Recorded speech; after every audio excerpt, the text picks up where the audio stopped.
My name is Chloe Ramirez, and for the past 10 years, I poured everything I had, time, energy, soul, into a small but mighty bakery my mom and I built from scratch after my father died. Our business started in grief. Dad passed away from pancreatic cancer when I was 23, fresh out of culinary school, clinging to a diploma and a dream I hadn't figured out yet. Mom, Isabel, was shattered. The house felt like a hollow shell, echoing with silence that used to be filled with laughter, morning coffee, and his humming in the hallway. One night, trying to distract ourselves from the ache, I made a batch of Dad's favorite, cinnamon rolls with cardamom and orange zest. Mom took a bite, closed her eyes, and for the first time in months, smiled. "We should sell these," she whispered. It sounded ridiculous at the time. We were grieving, broke, and emotionally numb. But a week later, we rented a stall at the local farmer's market. We didn't even have a sign, just a folding table and 4 trays of baked goods with handwritten labels. We sold out by 10:30 a.m., and that was the beginning of Ramirez & Co., our little bakery that grew out of love, loss, and flour. For the first 2 years, we baked in our tiny kitchen from 2 a.m. until sunrise, then delivered orders around town ourselves. I experimented with recipes while Mom handled the books. We had blisters on our hands and flour permanently stuck under our fingernails. But it worked. It grew. Within 5 years, we opened a real storefront, a warm, cozy spot on Elmwood Avenue with big bay windows, and the smell of vanilla always drifting outside. Then came the second location, then the third, and then the crown jewel. We signed a long-term contract supplying baked goods to 3 of the region's largest hospitals: breakfast muffins, nutrient-balanced mini loaves, low-sugar cookies for diabetic patients. That contract alone was worth over $6 million a year. Every item on the menu had my name on it. Not literally, but in the precision of the ingredients, the balanced flavors, the packaging designed for patient comfort. I had studied nutritional baking specifically to meet hospital standards. It wasn't glamorous, but it was meaningful. To me, Ramirez and Company wasn't just a business.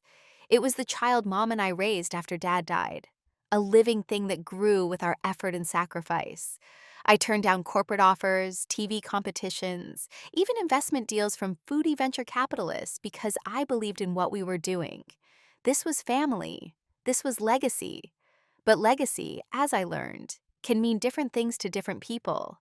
Because while I was elbow deep in sourdough starters and invoice spreadsheets, someone else was watching from the sidelines. My younger sister Sabrina, 7 years younger, fresh-faced, social media savvy, and completely uninterested in the bakery until, suddenly, she wasn't. She would show up for content shoots, arranging croissants for her Instagram stories, hashtagging them as family business. She'd film TikToks in the storefront with her fiancé, Elliot, from a wealthy event planning family, twirling a macaron like it was a prop. I didn't mind at first. I thought it was harmless, maybe even good for exposure. She wasn't in the kitchen. She wasn't talking to suppliers at 11 p.m. to fix an egg shortage. She wasn't navigating health inspections or calming a delivery driver stuck in a snowstorm with 300 hospital trays. She was just floating through. And I let her. Because deep down I thought Mom knew.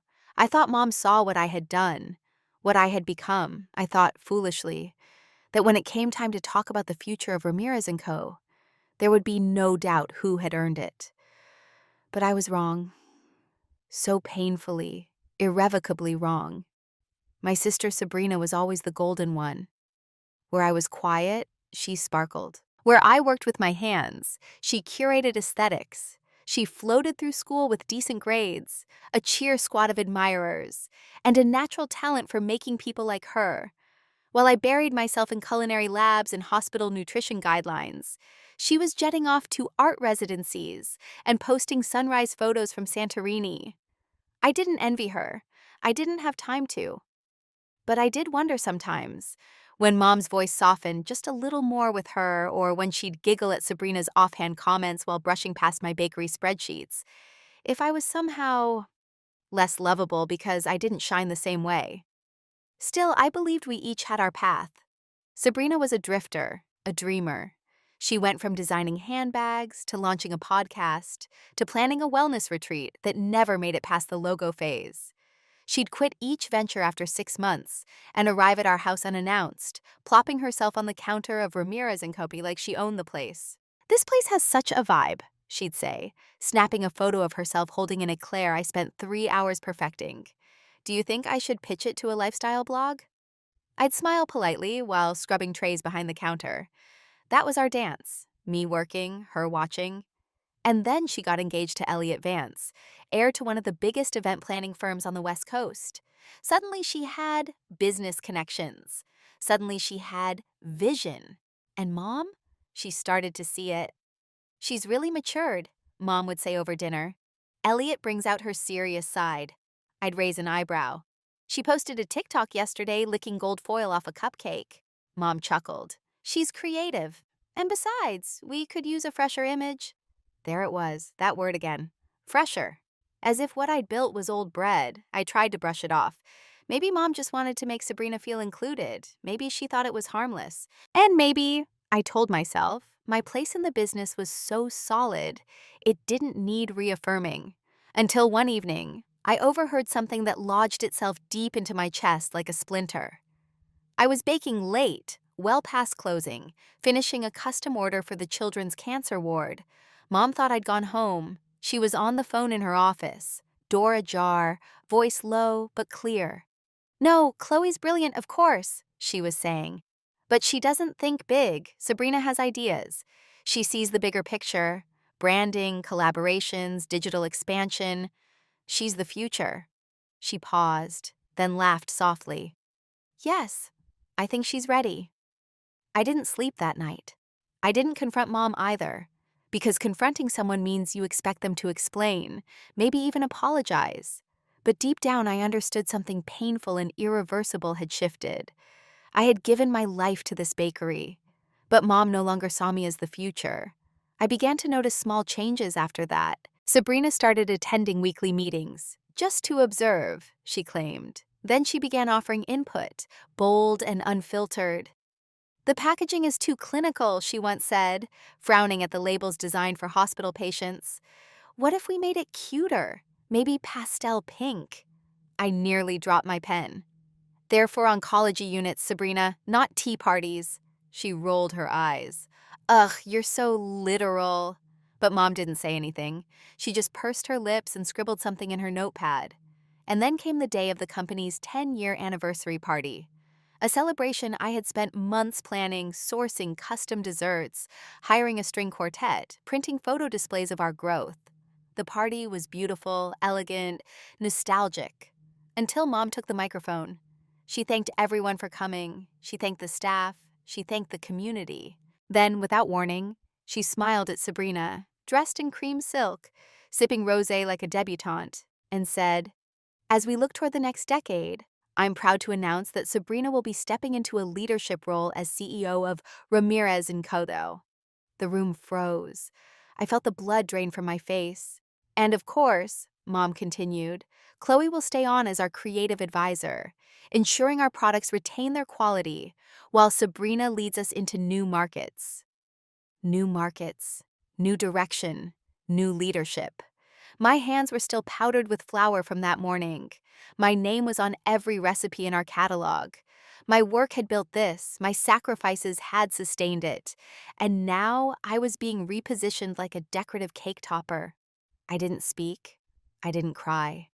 I just stared at my mother, my partner, my co-founder, my supposed ally, and realized I had just been replaced. I didn't sleep that night. I sat at the edge of my bed, still wearing the black dress I had baked in until noon, and changed into with trembling hands before the party. My phone buzzed with texts I didn't open. "Congrats, Chloe." "Big changes, huh?" Sabrina's speech was so cute. Cute. That was the word. Like all of this was a game. Like 10 years of backbreaking work could be repackaged in pastel fonts and pithy hashtags. The ache in my chest was deeper than anger. It was a grief I couldn't name. The kind that settles in quietly, like fog, and makes everything you've built look unfamiliar. At 5:42 a.m., I rose with the instinctive dread that I was late for the first batch, my body still trained to bakery hours. I stepped into the kitchen, then stopped myself. I wasn't going in today. I wasn't going back at all. By 6:15, I had typed and printed a letter of resignation. 2 pages, concise, unemotional. I included a transition plan for all active orders, noted where the new staff manuals were stored, and made a list of vendor contacts. I didn't mention what had happened at the party.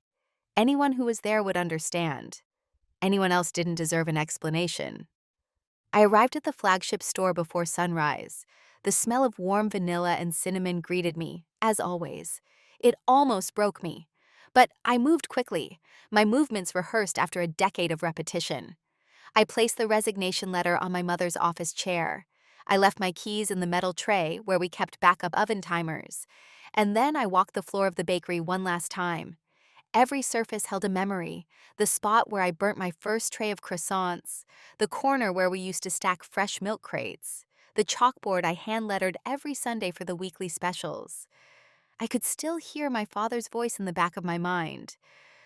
Legacy isn't about blood. It's about effort.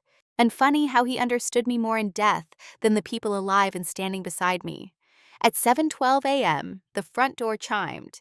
It was Daniel, our longest tenured delivery driver. He blinked in surprise.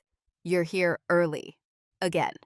I smiled faintly and handed him a sealed envelope labeled Vendor Transition Instructions. His face fell. "Wait, are you?" "I'm done," I said softly. "As of today." His mouth opened, closed again. "Does your mom know?" "She will when she sees her chair." Daniel looked down, then nodded. "The place won't be the same." I didn't respond. There was nothing else to say. By 7:45 a.m., I slipped out the back door before the rest of the staff arrived. The sky was gray, the city still quiet, but my mind buzzed. There was no plan, no backup bakery, no investors. All I had was nothing. Except that wasn't true. What I had, finally, was self-respect. That afternoon, Mom called. I didn't answer. She left a voicemail. "Chloe, I got your letter. I wish you had stayed to talk. Sabrina was really excited about the new role, and I thought you'd be supportive. This doesn't have to be permanent, okay? Think it over. We can figure out a way for everyone to contribute." I listened to the message twice. Not once did she say, "I'm sorry." Not once did she ask how I felt.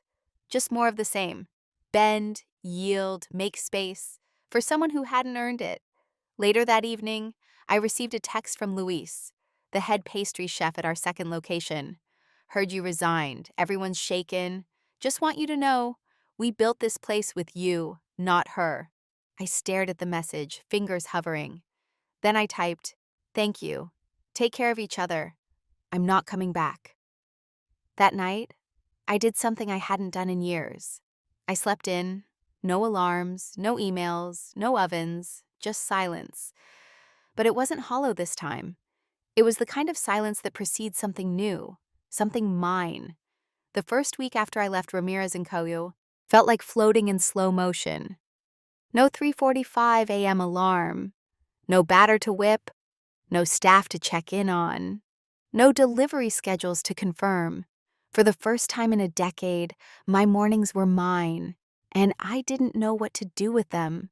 I'd wake up at 7 out of habit, wander into the kitchen, then stop short, my body tense to begin a day that no longer existed. I wasn't needed.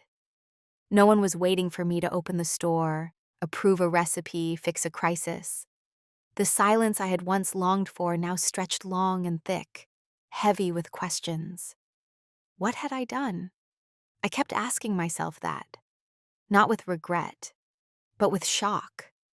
I had walked away from everything, and while I didn't regret standing up for myself, the void left in my chest was undeniable. I didn't cry. I didn't scream. I just drifted. Until day 4, when my hands, aching with restlessness, reached for the baking shelf in my own kitchen. I hadn't baked at home in years, never had the energy. I opened the flour canister, sugar, cinnamon, just instinct, No timers, no spreadsheets. I made 3 batches of cinnamon rolls. The first burned, the second was okay, the third, perfect. I sat at my small kitchen table alone and ate one while it was still warm, icing dripping down my fingers, and I smiled for the first time in days. That same afternoon, I posted a photo of the rolls on my nearly dormant Instagram. Just a picture, no filter, no hashtags. The caption was simple: still here. Within hours, messages flooded in. Please tell me you're doing something new. I'd pay triple if you ever sold these again. Where can I order? It stunned me.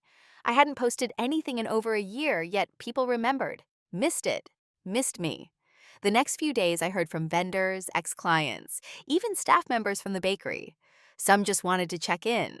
Others wanted advice. A few asked if I was consulting. But the most unexpected call came from Ellen Grant, the procurement director at Mercy Heights Hospital, one of our major former clients. Chloe, she said warmly, I'm sorry to hear about your departure. We didn't get details, of course, but let's just say we noticed. The last shipment was late, and the muffins weren't up to spec. I tried to stay neutral. That's unfortunate. Ellen sighed. Honestly, if you ever start something new, even small scale, we'd love to talk. We trusted you. You understood our patients, our dietary needs, our timelines. You ran a tight ship. It wasn't a job offer, but it was a spark. That night, I pulled out an old leather-bound notebook, the one I'd filled with scribbles and sketches back when Ramirez and Company was still a dream, and I started again. I made lists, names, numbers, ideas. I wasn't planning to open a new bakery. Not yet. I was too tired, too raw, but something inside me shifted. I wasn't just drifting anymore. I was realigning. For years, I had been the engine that kept everything running, and nobody ever asked what I wanted. Not my mother, not Sabrina, not even me. But now I had the quiet, and in that quiet, something brave and unfamiliar emerged. Possibility. It started with a text from Luis, our former head pastry chef. Hey, just a heads up. Sabrina canceled the whole Monday prep schedule. Said she wants creative freedom hours instead. I don't know what that means. I stared at my phone, rereading the message like it might change. Creative freedom hours? For a bakery that operated on tight delivery deadlines and medical dietary standards? I didn't reply right away. I didn't want to get dragged in. But curiosity was a dangerous thing. And so was watching something you helped build start to unravel, even from a distance. The next message came 2 days later, from Danielle, the bakery's operations manager. She's rebranding, like full-on logo change, new packaging, trendy fonts. I asked if she'd consulted with you. She said, and I quote, "This brand needs to evolve past Chloe's clinical style. Just thought you should know." Clinical style. That's what she called the designs I spent months perfecting. Designs built with dietitians to meet hospital readability standards, color coding for allergies, packaging that was compostable and ergonomic for arthritic hands. It wasn't clinical. It was responsible. Still, I said nothing. I wasn't going to interfere. I had made my decision. But the messages didn't stop. By the end of the week, I'd heard from 4 different former colleagues. One quietly updated me that 2 of the 3 hospitals had already raised complaints about late deliveries. Another said the sugar-free oatmeal muffins, a bestseller for diabetic patients, had been pulled from the menu. Not visually appealing enough, Sabrina apparently said. And then came the call that finally broke my silence. It was Marissa, the head dietitian from St. Clair Memorial, our biggest hospital partner. She didn't even bother with a greeting. "Chloe, what's happening at your bakery?" I swallowed. It's not my bakery anymore. There was a long pause. We received a batch of lemon chia scones today labeled low sugar, but when we tested them, they clocked in at nearly double the accepted threshold. My stomach turned. That could have been dangerous, I said, immediately slipping back into the voice of responsibility I used to carry so naturally. Yes, and that's not all, she said tightly. Deliveries have been inconsistent. Twice, the food arrived unwrapped, One batch was missing allergen labeling altogether. Our trust is being eroded, Chloe.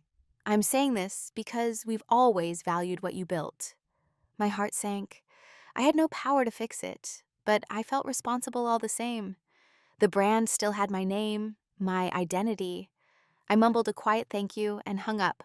By Friday, word reached me that the entire hospital contract was under review. That's over $6 million in annual revenue at risk. All because my sister wanted to reimagine the experience. The final blow came in the form of a group message, one I had been removed from, but screenshots found their way to me. Sabrina had sent an email titled, Phase 2, Detox the Brand. The bullet points were alarming. Replace dated menu items with viral-inspired creations. Eliminate strict production timelines to encourage innovation. Focus on ambience, story, and vibe rather than clinical compliance. Phase out B2B contracts that don't align with the new lifestyle image. I wanted to scream. This wasn't a lifestyle blog. It was a bakery that catered to real people with real needs. Patients, nurses, elderly folks who came in every Thursday after dialysis because the soup didn't upset their stomachs. They weren't looking for ambience. They needed reliability. I tried to walk away. I really did. But how do you watch a house burn without remembering every brick you laid? That night, I stood at the window of my apartment, holding a mug of cold tea, thinking of the staff, people like Luis and Danielle, who gave their nights and weekends to keep the bakery alive. They were the ones suffering now, not just the brand. And somewhere deep inside me, I began to feel something I hadn't expected. Not guilt, not even sadness. Leverage.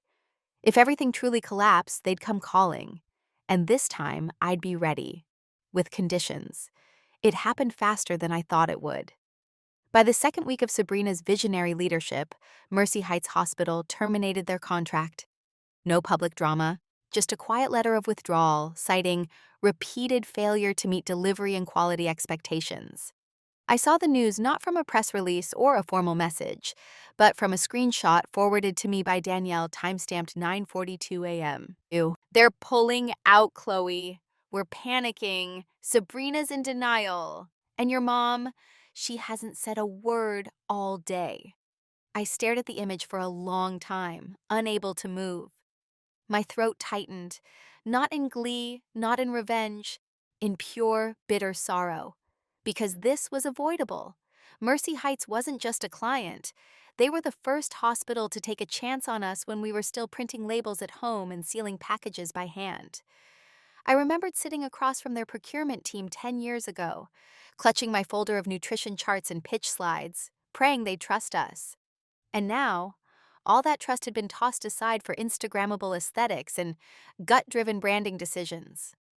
I closed my laptop, stood from the couch, and walked to the kitchen without a plan. My fingers moved before my thoughts could catch up.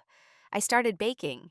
It wasn't about comfort, it was control. Each measured scoop, each fold of the dough, each flick of the oven dial, these were things I still had mastery over. In a world unraveling, I still had this. By that evening, Luis called me directly. "Hey," he said, voice low, tired. "Can I talk to you off the record?" I sat at the kitchen counter, dusted in flour. "Go ahead." "It's chaos here," he said. "Danielle's threatening to quit. The new baker Sabrina brought in doesn't even follow sanitation protocols. And today, she told the entire team we're pivoting to gluten-free French toast jars for influencers." I blinked. What does that even mean? I don't know, but our prep kitchen can't handle it, and she's canceled half the standing orders with local suppliers, replaced them with some artisanal flour syrup guy from Oregon who only ships twice a month. I almost laughed. Almost. Then his voice dropped. "Chloe, today Sabrina stood in front of us and said, and I quote, 'We don't need boring hospital contracts anymore. We're aiming for a lifestyle clientele.'" My heart stopped. Luis continued. "You should have seen Marissa's face when she came in to pick up samples and found out the diabetic menu was discontinued. She left without saying a word." A beat. "You should also know. Your mom hasn't come out of her office in 2 days." That part made me pause. Mom, the ever-composed matriarch, who once ran inventory during a power outage and a flu season at the same time, had gone silent? I thanked him for the call and hung up. Within minutes, my phone buzzed again. It was her, my mother. For a full 10 seconds, I just watched the screen light up with her name. I didn't pick up. Not yet. Not after what she'd said to me at that party. Not after she handed my life's work to someone who saw it as a prop. Instead, I listened to her voicemail. Her voice was quieter than usual. Not shaken, but strained, as if every word cost her something. Chloe, I know you're angry. You have every right to be. But things aren't going as we hoped. The Mercy contract is gone. St. Clair's is threatening to follow. Sabrina, she's doing her best, but it's not working. She paused, took a shaky breath. I miss you. The team misses you. We need your help. I played it twice, and then I did something I hadn't done since leaving. I walked into my closet, pulled out the binder labeled Ramirez Expansion 2021 Plan, and opened it on the kitchen table. I wasn't agreeing to come back, but I was preparing to. Not as an advisor, not as a loyal daughter, as the only person who knew how to keep this place alive. That night, I texted Danielle. If St. Clair pulls out, let me know, immediately. Her reply came 3 minutes later. Already sent the notice. They're out. 3 hospitals. 6 million $6 million. Gone. By the next morning, I received another call from a number I didn't recognize. It was Nina Lamb, the manager of Ramirez & Company's 3rd location. Her voice shook. Chloe, there's talk of closing 2 stores. Your mom's meeting with the bank this afternoon. Staff's panicking. If there's anything you can do... I closed my eyes, exhaled. The empire I built was collapsing. And they finally realized the crown they gave away doesn't fit the head they put it on. The cafe I chose for the meeting was quiet, neutral, and 2 blocks away from the original Ramirez & Company location, close enough to remind them where this all started, but far enough that I didn't have to breathe in the cinnamon and regret. I arrived 15 minutes early and took a seat in the far corner booth. A pot of black tea sat untouched in front of me. I didn't need caffeine. I needed clarity. At exactly 2:00 p.m., they walked in. My mother, once always polished and unshakable, looked tired. Her blouse was wrinkled, and she kept glancing at the ground like the tile might hold better answers than my eyes. Sabrina, on the other hand, wore her usual perfectly constructed outfit. Cream blazer, glossy lips, oversized sunglasses that she didn't take off until she sat down. But there was something different in her posture. The spark of confidence was gone. Thank you for meeting with us, Mom began, folding her hands tightly in her lap. I didn't respond right away. I let the silence stretch just enough to shift the dynamic. This isn't a family reunion, I said calmly. This is a business negotiation. Sabrina scoffed. You don't have to be dramatic, Chloe. I turned to her. 3 hospitals, $6 million, staff quitting, stores closing. If anything, I'm being polite. Mom interjected quickly. Let's focus on solutions, please. I took a breath and opened the leather folder in front of me. Inside were 3 neatly printed pages. I'm willing to return, I began, voice even, but not as an employee, and certainly not as anyone's advisor. Mom's lips parted, but I held up a hand. My terms are non-negotiable. They both leaned forward. 1. I assume 60% controlling ownership of Ramirez & Co. Mom blinked. That's necessary, I finished for her. I'm not saving this business only to have my decisions overruled again. If you want stability, you need a leader who's proven she can create it. Sabrina fidgeted with her sleeve. What about me? I turned to her. 2. You step down from all executive roles immediately. You'll retain 15% ownership as a silent partner and shift to brand ambassador, a public-facing non-operational role. Her mouth fell open. So I'm just a mascot now? You're welcome to decline, I said, flipping to the next page. But if you want the brand to survive, this is how it happens. Mom sat very still. I went on. 3. A board of directors will be established, including 2 external non-family industry professionals. All major strategic decisions will require board review, mine included. That seemed to land hard. So we're just... Handing the company over to you, Mom whispered. You already did, I said, locking eyes with her. You just gave it to the wrong daughter. The silence that followed wasn't tense. It was revelatory, because for the first time in a long time, they were listening. Mom reached into her purse and pulled out a manila folder, probably financials, maybe bank notices. But I didn't need to see them. I already knew. You have until the end of this week, I added. If I don't have signed documents and full access to accounts by Friday, I walk. And the business likely folds before the next payroll cycle. Sabrina crossed her arms. You're enjoying this, aren't you? Being the savior. I looked at her. Not with malice, but with a tired kind of clarity. No, I said softly. I'm not here for revenge. I'm here for the people who stuck by me, the team, the clients, the legacy that was never yours to play with. That shut her up. Finally, my mother spoke again, her voice no longer defensive, but almost maternal. And the family, she asked quietly. What happens to us? I hesitated. That question wasn't in the contract. That depends, I said, on whether this time you're willing to see me for who I am. Not just the daughter who works hard, but the woman who built the empire you nearly lost. Mom's eyes welled up, not with manipulation, but something older, deeper, recognition. She nodded. We'll get the paperwork started. I stood, gathered my folder, and turned to go. Just before walking away, I paused and looked back. Sabrina, I said, if you want to learn how to build something real, I suggest you start by listening. To my surprise, she didn't argue. She just nodded once, small, uncertain, but maybe sincere. I didn't smile, but I did walk out knowing the balance had shifted. Not just in business, but in blood. This time I wasn't asking to be chosen. I was choosing myself. 48 hours after signing the ownership agreement, I walked through the front doors of Ramirez & Co., not as a daughter, not as a ghost of who they once overlooked, but as the woman now holding controlling interest and full operational authority. Everything smelled familiar. Fresh brioche, roasted almonds, a hint of orange zest. But the energy was different. Staff looked up as I entered, some cautiously hopeful, some stunned. Danielle, our operations manager, was the first to speak. You're really back? I nodded, holding her gaze. Yes, but I'm not here to fix what was broken. I'm here to rebuild. Better. She exhaled, visibly relieved. Then let's get to work. First priority, stop the bleeding.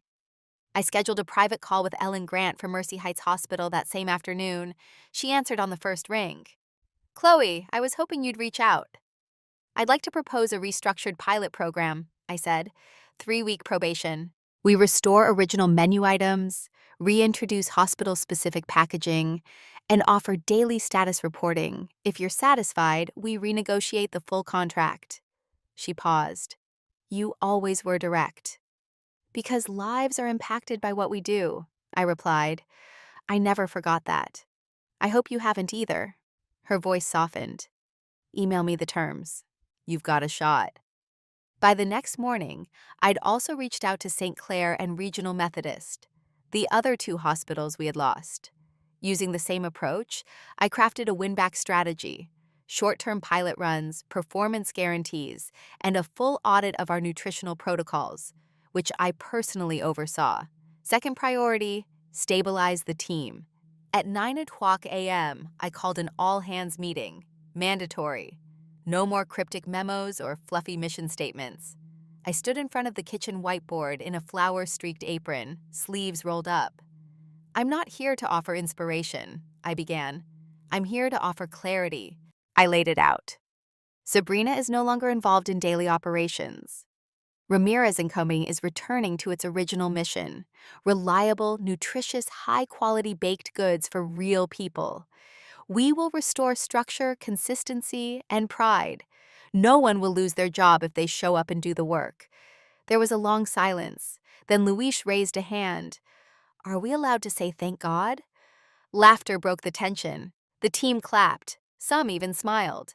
That afternoon, I held one-on-ones with department heads, listening, not commanding. I reinstated production schedules, reestablished supplier relationships, and scrapped the erratic inventory orders Sabrina had pushed through. By Friday, we had restored 90% of our pre-crisis menu, rehired 2 key kitchen staff who had quit, cleaned out the brand relaunch materials Sabrina left behind, including jars of glitter-infused pancake mix, sent our first batch of revised hospital samples for quality testing. Third priority, redesign the structure, forever. I called in 2 board advisors I had admired for years. Melinda Carter, a former VP of operations at a national cafe chain. Reggie Sinclair, a nonprofit food safety consultant with no patience for fluff. They weren't family. They didn't owe anyone favors. And that was the point. In our first board meeting, I proposed 3 internal policies. 1. All major hires and promotions must be performance-based. 2. No family member may hold executive power without board review. 3. Succession planning must be documented and based on clear, merit-based benchmarks. Melinda leaned back, impressed. You're not just putting out fires. You're rewiring the building. Exactly. That night, as I closed the office door behind me, I didn't feel triumphant. I felt anchored. Because I knew this wasn't a comeback story. It was a correction. The bakery never needed fresh vision or influencer partnerships. It needed someone who understood what mattered: the patients, the staff, the food, the purpose. And that had always been me. Exactly 1 year after I walked back into Ramirez & Co. with a folder of demands and a heart full of quiet fury, I stood in the same office that once felt like a battlefield. But it didn't feel like war anymore. It felt like home, finally redesigned on my terms. The desk was still in the corner, but it was my desk now. My name was on the etched brass plate. The framed photo of my father stood beside a signed renewal contract from Mercy Heights Hospital, along with a letter from Ellen Grant thanking us for restoring trust with professionalism and heart. I looked around at the familiar walls and unfamiliar calm, and I knew we hadn't just survived, we'd evolved. The numbers spoke first. In 12 months, we recovered all 3 hospital contracts, 2 of them at higher volume than before, launched a new delivery partnership with 3 local senior care homes, reduced product waste by 38%, increased revenue by 22%, not by going viral, but by going reliable. But more than that, the people came back. Luis was now our head of quality control. Danielle had been promoted to COO. Several of the bakers who had walked out during the chaos returned, some with tears in their eyes, saying it finally felt safe again.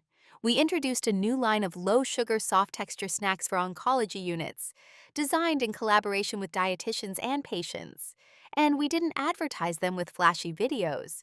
We let the products speak through results. And then there was Sabrina. To my surprise and hers, she thrived in her new role as community brand liaison. Instead of trying to run a kitchen she didn't understand, she focused on what she was good at: connecting. She began organizing fundraising partnerships, hosting baking classes for kids at local libraries, and even led a citywide Pay It Forward Pie Day initiative that raised money for food-insecure families. She no longer tried to reimagine the brand. She learned to represent it, authentically and with heart. One afternoon, she knocked on my office door. "I know we didn't start this the right way," she said quietly. "But I see it now. What it takes. What you've carried all these years." I looked at her for a moment. So much younger than me, yet finally willing to grow up. "Thank you," I said. And I meant it. She smiled. "I still hate spreadsheets, though." "You're not allowed near them," I replied. We both laughed. It was the first shared laugh between sisters in a long time that didn't carry the weight of rivalry. Mom changed too, slowly, quietly, but meaningfully. In the early months, she stayed mostly on the sidelines, attending board meetings with eyes lowered, offering support in small ways, bringing empanadas to the night shift, forwarding vendor tips, emailing encouraging notes. But one evening, 6 months in, she asked if we could talk. We sat on the bakery's back patio, the same one where we used to take 5-minute breaks with paper cups of burnt coffee and aching feet. "I thought I was protecting everyone," she said. by giving Sabrina a shot, by assuming you'd always hold things together. But I realize now I wasn't protecting, I was overlooking. I didn't say anything. I didn't need to. I'm proud of you, she added, her voice shaking, not just for saving the company, but for finally standing up to us. My chest tightened, not with anger, not with relief, with peace. Because this was the closure I didn't even know I needed. We didn't hug, we didn't cry. But from that day on, she never called me my little helper again. She called me CEO. And me? I stopped chasing approval. I no longer worked weekends just to prove my worth. I no longer jumped to answer every request with a yes. Instead, I ran a company rooted in boundaries, structure, and heart. I finally understood what real leadership looked like. Not sacrificing myself to be loved, but respecting myself enough to be followed. Sometimes the greatest revenge isn't watching someone fail. It's proving that you didn't need their permission to succeed. And if they come crawling back, asking for help, you don't say, "I told you so." You say, "Here are my terms." And you rise. Some stories don't end with applause. They end with quiet victories, the kind that unfold over time without headlines, but with meaning. 1 year ago, I was the woman in the background, the daughter who stayed late, who held it all together, who was always so dependable, the one expected to sacrifice, to support, to understand when others were chosen over her. I had thought that loyalty would be enough, that if I just worked hard enough, long enough, selflessly enough, they'd see me. They didn't. And when they finally did, it was only after everything I warned them about came true. But this story isn't about revenge. Not really. It's about reclamation, reclaiming my role, reclaiming my value, reclaiming my voice in a place where it had been drowned out by expectation and legacy and family pride. And in that process, I learned something I wish I'd known much earlier. You don't need permission to stand up for yourself. You don't need to be the good one to be worthy of ownership. You don't need to wait to be chosen. You can choose yourself. And when you do, you stop living for scraps of validation. You start building a life where you name the price, and where compromise doesn't mean giving away what you've earned. My bakery didn't just survive, it became stronger, clearer, and more intentional than ever. My family didn't magically heal, but they grew, and so did I. Sabrina found her lane and stayed in it. My mother found her humility, and I found my power, not in vengeance, not in rescuing anyone, but in realizing I was never just the baker. I was the blueprint, and I still am. To anyone out there who's ever been passed over by family, minimized in a job they gave everything to, or asked to be less so someone else could feel like more, this is for you. Your worth is not measured by how easy you are to overlook.